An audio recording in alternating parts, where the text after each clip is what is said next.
जय सनातन धर्म की। प्रिय सनातनियों, आप सभी का स्वागत है हमारे इस कार्यक्रम में। सनातनियों, 17 जनवरी 2025 आखिर क्या होगा इस दिन? आप लोगों ने वीडियो देखा भी होगा। बहुत से लोगों के मन में आ रहा होगा 17 जनवरी चली गई, ऐसा कुछ तो हमें दिखा नहीं कुछ होते हुए। तो सनातनियों, उस वीडियो की एक क्लिप मैं आप लोगों के सामने दोबारा चला रहा हूं और ध्यान से उसको देखिए और उसके बाद मैं आगे की बात आप लोग के सामने रखता हूं। तो यहां जो परिणाम हमें मिल रहा है वो 15.111 के रूप में मिल रहा है। तो इसको भी डिकोड तो करना पड़ेगा, यानी उसी सनातन विज्ञान के द्वारा, ज्ञान के द्वारा, उस तत्वों के ज्ञान के द्वारा जब हम इस चीज को डिकोड करते हैं तो यहां पता लगता है एक का मतलब होता है वो परमपिता परमेश्वर परमात्मा और सृष्टि की पहली ऊर्जा। उसके बाद 5 का अंक है, 5 अर्थात पंच तत्व से निर्मित मनुष्य, यानी ईश्वर मनुष्य के साथ मिलकर मनुष्य के लिए। उसके बाद डॉट यानी कि विस्तार आरंभ हो रहा है, एक एक एक एक एक का, यानी कि वो ईश्वर हम पंच तत्वों से निर्मित मनुष्य के लिए ईश्वरीय आदेश के रूप में एक ऐसी व्यवस्था का निर्माण इस धरती पर करने जा रहा है जो ईश्वरीय विस्तार है, सनातन का विस्तार है, अनंत की ऊर्जा का विस्तार है और जो अनंत काल तक इस धरती पर कायम रहे, ऐसी ऊर्जा का निर्माण 17 जनवरी 2025 को होने जा रहा है, जो 30 मार्च 2025 को इस संसार के अंदर सनातन को स्थापित करने में, धर्मयुग को आरंभ करने में अपनी बहुत बड़ी महत्वपूर्ण भूमिका निभाने वाली है। ये वो रहस्य है जो 17 जनवरी 2025 को इस धरती के लिए प्रकट होगा। अब ये कार्य ईश्वर कैसे करेगा, ये ईश्वर के विधान के अंदर लिखा है। इसकी गहराई तक हम नहीं पहुंच सकते, लेकिन 17 जनवरी 2025 का दिन वो दिन निकल कर आता है जब ईश्वरीय ऊर्जा का विस्तार इस धरती पर हम मनुष्यों के लिए स्थापित कर दिया जाएगा और 30 मार्च 2025 के बाद इस धरती पर धर्मयुग अवश्य आरंभ होगा। ये उस बात की मोहर है जो बात मैंने कई सालों पहले आपको कही थी कि अब कलयुग का अंत आ रहा है और धर्मयुग का पहला दिन आरंभ हो रहा है। इसीलिए 17 जनवरी 2025 के हर एक संदेश को मैंने ज्योतिष के आधार पर, सनातन के आधार पर, सनातन के सूत्रों के आधार पर, अंक गणित के आधार पर, आध्यात्म के आधार पर, हर तरीके से मैंने इसको उस पर परखा है, जाना है, समझा है, हर चीज को डिकोड किया है और डिकोड करने के बाद मैं आप लोगों के सामने ये बात रख रहा हूं। ये बात इतनी साधारण नहीं है कि मैं आपको एक लाइन में कह देता कि 17 जनवरी 2025 को सुनामी आएगी, ये होगा वो होगा। किसी भी भविष्यवाणी को करने से पहले उसके पीछे बहुत सारे पैरामीटर को देखना होता है, समझना होता है, इसको डिकोड करना होता है और उसके बाद जो सूत्र निकल कर आता है, जो परिणाम निकल करके आता है, फिर उसको आपके सामने रखना होता है। अरे जब ईश्वर भी हमें स्पष्ट रूप से नहीं बताता है, वो भी संकेतों के माध्यम से हम तक संकेत भेजता है, उसको डिकोड हमें करना होता है, तो फिर जो संदेश हम तक आया है उसको भी हमें डिकोड करके वैसे ही आप लोगों के सामने रखना होता है ताकि आप उसका सही अर्थ लगा सके। इसीलिए जो ईश्वरीय संदेश था, अगर आपके समझ में भी आता है कि इसका और कोई मतलब हो सकता है तो आप भी निकालिए, कमेंट्स बॉक्स में लिखिए। आखिर 17 को 8 से गुणा करके जो प्राप्त होता है उसको 9 से डिवाइड करने पर जो परिणाम हमारे सामने है उसका गहराई से अध्ययन कीजिए और उसका अर्थ निकालिए। यही संदेश था। आप भी संदेश को अपने तरीके से क्या डिकोड करते हैं जरूर कीजिए, कमेंट्स बॉक्स में लिखिए। सनातनियों, क्या इस वीडियो में जो कहा गया, क्या वो हम इंसानी लोगों के इतने आसानी से समझ में आ जाएगा? क्योंकि जो परिणाम हमारे सामने था 15.11111, यानी एक ऐसी अनंत की प्रक्रिया जो आरंभ होगी लेकिन इसका अंत नहीं होगा। तो क्या ये प्रक्रिया आरंभ हो चुकी है? क्या वास्तव में 17 जनवरी को ऐसा कुछ हुआ है जो हम लोगों की समझ से परे है? तो सनातनियों, आज की इस वीडियो में मैं आपको वही बात कह रहा हूं जो मुझे आप लोगों को बतानी भी है और अक्षर अक्षर सत्य बात है। सनातनियों, 17 जनवरी का मुझे भी बहुत इंतज़ार था कि आखिर वो ईश्वरीय सत्ता इस धरती के लिए क्या करने वाली है। और यकीन मानिए, 17 तारीख को मैं जयपुर में भी नहीं था। उत्तराखंड के NIT के अंदर मेरा एक प्रोग्राम था।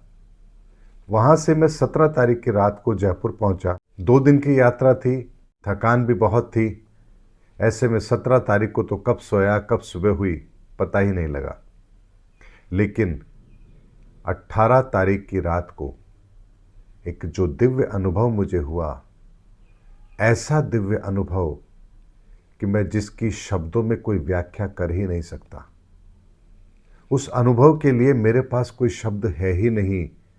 और वो ऐसा दिव्य अनुभव जिसने उस 17 जनवरी के पूरे रहस्य को मेरे सामने खोलकर रख दिया। सनातनियों, 18 तारीख की रात को, और समय भी वही जो ईश्वर के द्वारा इस धरती के लिए निर्धारित किया गया है, यानी रात को 12 बजे से लेकर के 2:32 तक का समय, ये अमृत काल का समय होता है, अमृत वेला का समय होता है। और इस समय भगवान शिव और भगवान विष्णु इस धरा के लिए निर्णय लेते हैं। जब ये दिव्य अनुभव मुझे हुआ, उस दिव्य अनुभव को मैंने कहा ना आपसे, मैं शब्दों में बयान नहीं कर सकता, लेकिन उसका सार आप लोगों के सामने जरूर रख देता हूं। इस जीवात्मा के ईश्वर से अलग होकर के इस आत्मा की यात्रा का एक संपूर्ण चित्रण मेरे सामने ऐसे रखा गया जैसे मैं एक पिक्चर देख रहा हूं। ऐसी पिक्चर जिसमें कोई शब्द नहीं है, केवल दृश्य ही दृश्य है। और मैं अपनी प्रतिक्रिया जरूर देख रहा हूं। उनको देख करके मैं समझ पा रहा हूं एक एक दृश्य को, उस दृश्य के पीछे की सच्चाई को, उसके अनुभव को, उसके महत्व को, उस घटना के कारण को। और वो ऐसा अलौकिक अनुभव था जिसे मैं शब्दों में बयान नहीं कर सकता। यानी हमारी जीवात्मा का ईश्वर से अलग होना, परमात्मा का आत्मा का संबंध, परमात्मा से आत्मा का अलग होना, यानी आत्म रूप में आना, फिर उसकी अनंत की यात्रा, ईश्वर के द्वारा कैसे उसे वो कार्य दिए जाते हैं, कैसे वो उन कार्य को करने के लिए इस धरा पर आते हैं। कुछ उस कार्य को करते हैं, कुछ उस कार्य को अनदेखा कर देते हैं। अनदेखा करने पर क्या गति होती है और शरणागति होने पर क्या गति होती है। उसके पश्चात कभी हम दुखों को भोग रहे हैं, कभी हम सुखों को भोग रहे हैं। और जीवन के अंदर इस यात्रा में जिस जगह, जिस समय जो हमारे साथ होना है, उसकी व्यवस्था बहुत पहले कर दी जाती है। और अनंत की यात्रा के पश्चात हम पुनः उसी परमात्मा में विलीन हो जाते हैं। ये एक ऐसी यात्रा का अलौकिक अनुभव था जो मुझे उस रात के पश्चात समझ आया कि आखिर 15.111 का मतलब क्या है।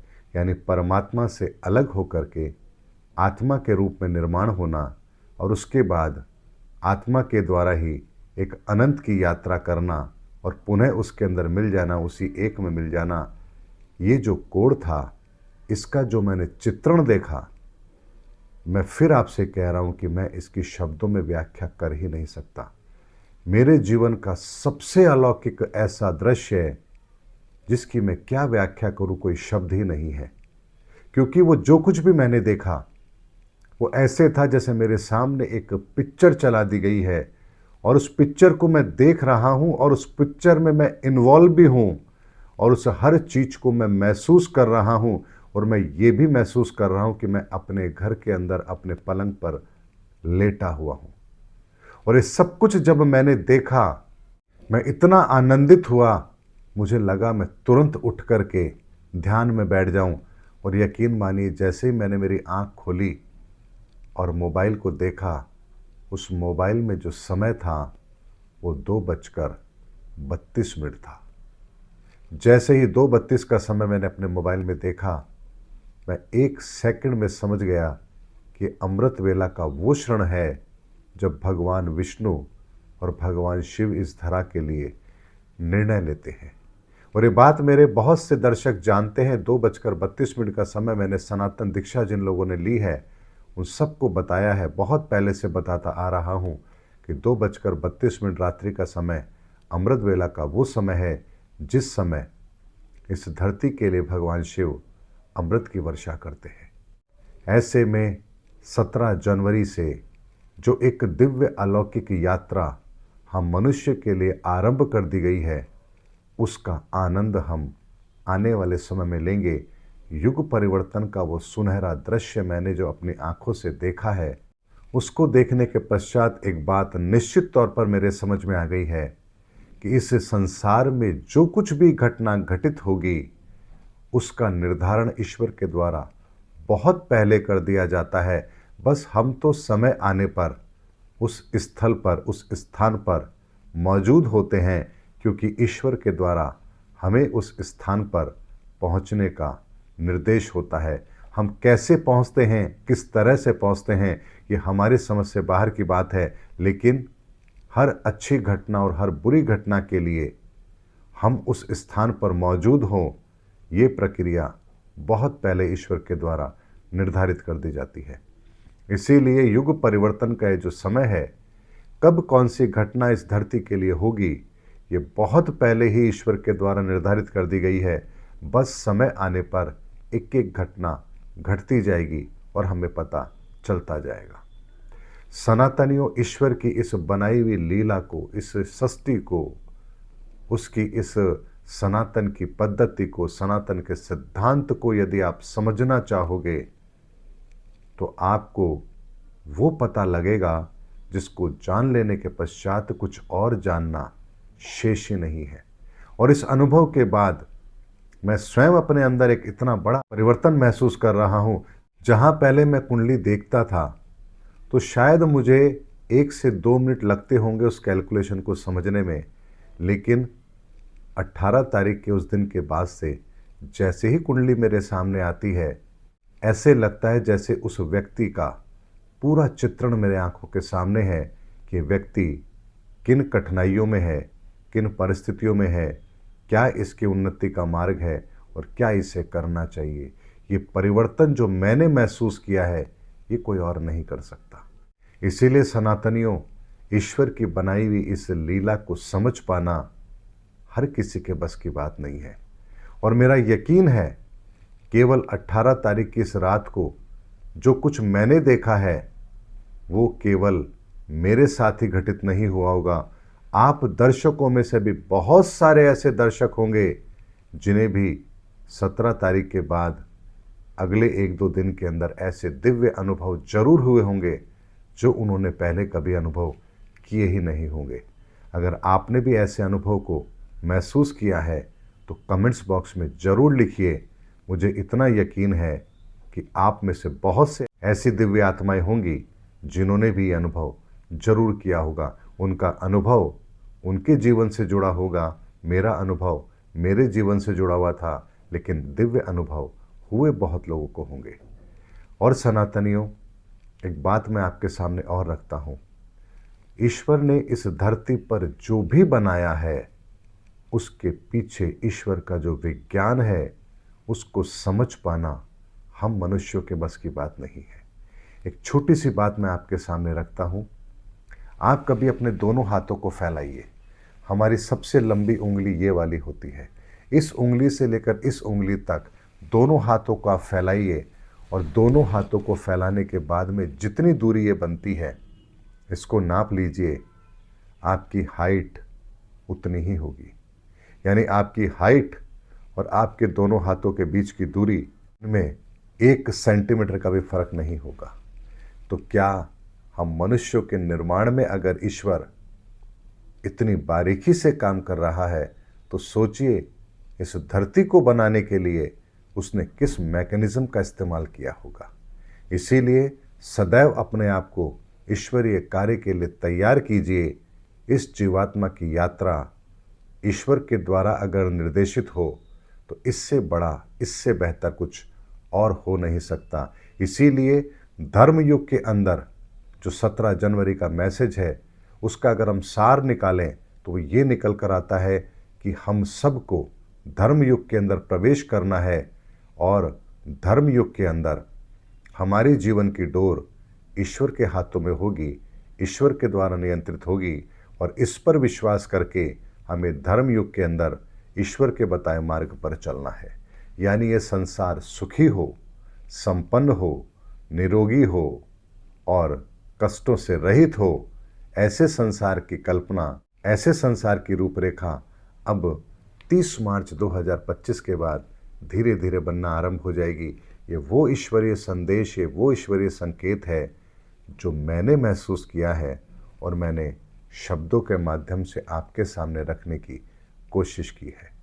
उम्मीद करता हूँ सनातनियों, ईश्वर ने जो हमें दिव्य संकेत दिया है वो बहुत ही सुखद है और आने वाले समय के अंदर ये धरा फिर एक बहुत ही बेहतर सुनहरे दौर के अंदर प्रवेश करने वाली है। उम्मीद करता हूँ सनातनियों, मेरा वीडियो आपको जरूर अच्छा लगा होगा। अगले वीडियो में आपसे फिर भेंट होगी, तब तक हमारे चैनल पर बने रहिए। जय हिंद, जय भारत, जय सनातन धर्म की।